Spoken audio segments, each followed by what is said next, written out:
नियंत्रण रेखा पर दुश्मन दीमक की तरह हिंदुस्तानी पहाड़ियों में लगा हुआ था।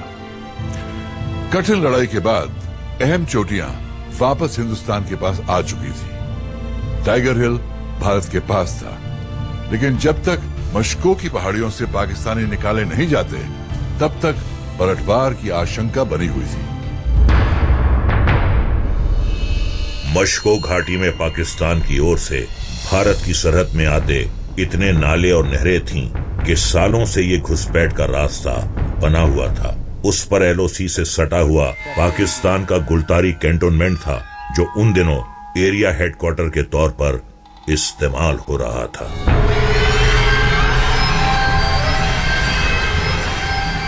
पॉलिटिकल लीडरशिप ने कहा था कि एलओसी क्रॉस नहीं करना, तो जितने भी हम एयरफोर्स यूज कर रहे थे, इन इफेक्ट हम सिर्फ अपनी टेरिटरी में यूज कर रहे थे, तो वो तो आ ही नहीं सके, और आते भी तो उनको मुंह तोड़ जवाब मिलता, तो इसलिए वो चढ़े ही नहीं ऊपर। मशको घाटी की चोटियां द्रास की पहाड़ियों से ऊंची थीं और दुश्मन मजबूती से काबिज। ऐसे में यहां न सिर्फ अतिरिक्त बल बुलाए गए, बल्कि द्रास के विजेताओं को यह जिम्मेदारी सौंपी गई। पीक 4875 पाकिस्तान को भारतीय सीमा में तकरीबन 30 किलोमीटर के दायरे तक देखने की आजादी देता था। यानी पाकिस्तानी ऑब्जर्वेशन पोस्ट से भारतीय गन पोजीशन, आर्मी कैंप और सेना की आवाजाही पर नजर रखना आसान था। बहुत बड़ी चुनौती थी, क्योंकि पहाड़ियों के अंदर एक चीज रियलाइज करिए कि जो भी आदमी डिफेंस लेता है उसकी जो शक्ति है वो बढ़ जाती है, क्योंकि उसको जो टेरेन है वो साथ देती है। मुश्किल पड़ती है अटैक करने वाले को। 13 जैकरिफ, 17 जाट और 2 नागा के जवान 3 ओर से चढ़ाई शुरू कर चुके थे और रणनीति के तौर पर आर्टिलरी चोटी पर आग बरसा रही थी। सीने पर गोलियां झेलते जवान चोटी की ओर बढ़े तो जरूर, लेकिन भोर का मध्यम उजाला फैलने लगा था।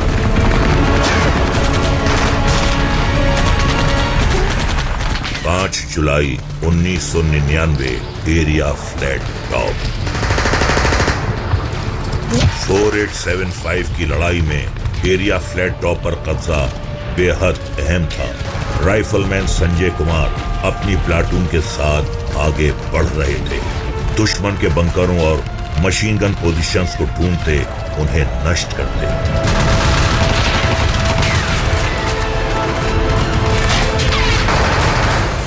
सब ठीक चल रहा था जब अचानक एक पाकिस्तानी मशीन गन ने निशाना साध लिया। संजय कुमार पल भर को भी नहीं हिचके। एक तरफ खड़ी नुकीली चट्टानें, दूसरी तरफ हजारों फीट गहरी खाई। संजय कुमार कगार पर चलते हुए गोलियां चलाते रहे। खुद सीने पर 2 गोलियां खाईं, फिर भी नहीं रुके।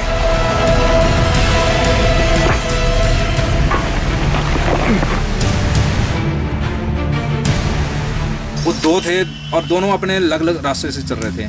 2 हैं और दोनों अलग अलग रास्ते से हैं। तो ऐसा करते हैं 2 गनें लगाते हैं। तो जगह इतनी थी वहाँ पे क्लोज की दूसरी गन लगाना काफ़ी मुश्किल थी। तो जैसे मैंने, क्योंकि जो गन मेरे पास पहले पोस्ट पे मैंने छीनी थी, वही गन मेरे पास थी उनकी, वही गन मैंने वहाँ पे लगाई।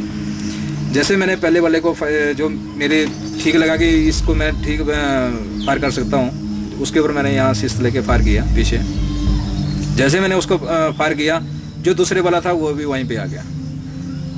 वो उसको हटाने के चक्कर में था कि मैं इसको यहाँ से हटा दूंगा, लेकिन मैं तो पहले से सिस्त लेके बैठा था। जैसे मैंने एक को मारा, दूसरा वहाँ आया, मैंने उसको भी गोली मार दी। इस बहादुरी के बावजूद पाकिस्तान पलटवार करता रहा और भारतीय जवान चोटी पर कब्जा नहीं कर पा रहे थे। तब 5140 पर फतेह के हीरो कैप्टन विक्रम बत्रा ने जिम्मा उठाने की पेशकश की।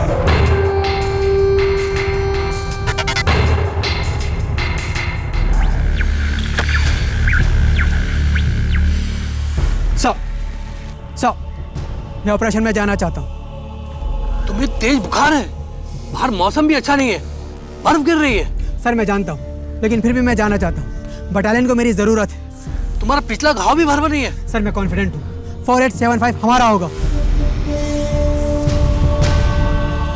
ठीक है, जाइए। सर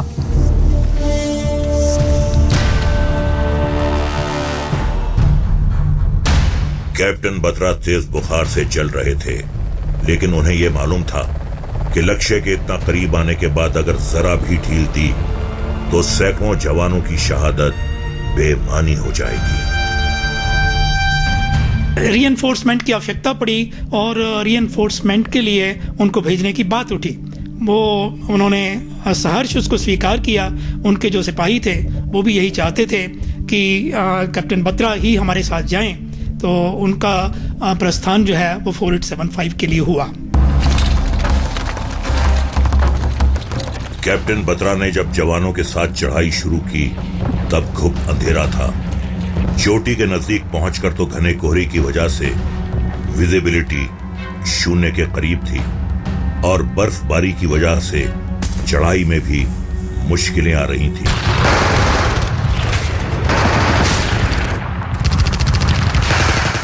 लेकिन विक्रम बत्रा तो पाकिस्तानियों की मौत बनकर आए थे।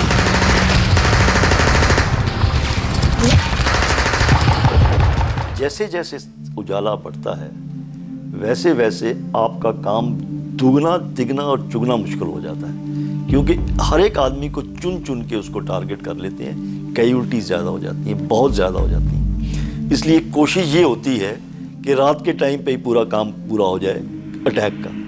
पर अगर दिन हो जाए काम करते करते, क्योंकि डिफ़िकल्टी थी टेरेन की, डिफ़िकल्टी थी फायर की, तो उसके ऊपर भी ना रुकना और सवेरा होने के बाद भी चलते रहना, तो ये चीज़ें जो होती हैं सिर्फ एक्स्ट्रॉर्डिनरी लीडर्स करते हैं। जो बहादुर हैं वो बहादुरों से बहादुर होते हैं, वो करते हैं।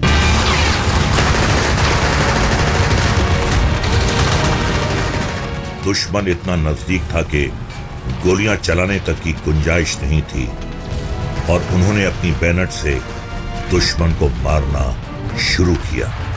उनका इतना खूंखार रूप देखकर प्लाटून के सैनिकों में भी जोश भर गया। आगे बढ़ते हुए कैप्टन बत्रा ने दुश्मन की एक और पोजीशन देखी। वो सीधे वहां पर लपके और 4 पाकिस्तानियों को मार डाला।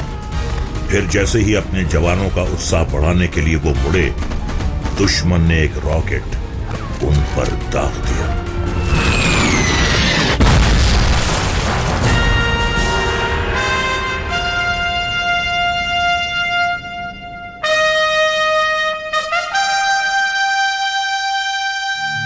बचपन से ही उसको ये बात पता थी कि मैं आर्मी में जा रहा हूँ, तो वहाँ पर युद्ध में अगर मेरी ज़रूरत पड़ गई तो मैं शहादत तक दे सकता हूँ। उसका ये सपना बचपन से ही था जो कि उसने कर दिखाया। और 4875 पर जब उसने जीत हासिल की तो उसकी शहादत हुई और उसी के कारण उसे परमवीर चक्र भी प्राप्त हुआ, जिसका कि हमें और हिंदुस्तान को बहुत ही नाज है।